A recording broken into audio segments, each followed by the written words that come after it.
zo mu je, duk ku zo mu je. Ku taimaka ku fito ai, fito da tsoho da saurayi.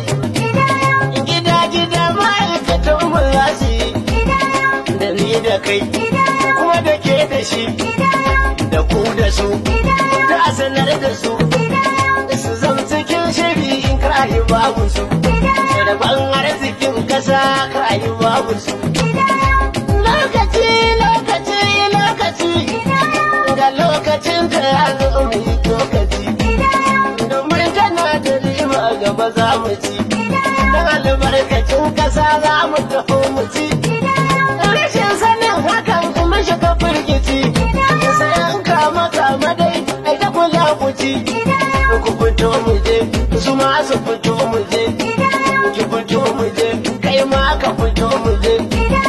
Dare ka wuce rana ce tambarin hukumar sanso tana jira da a fito a yi gida.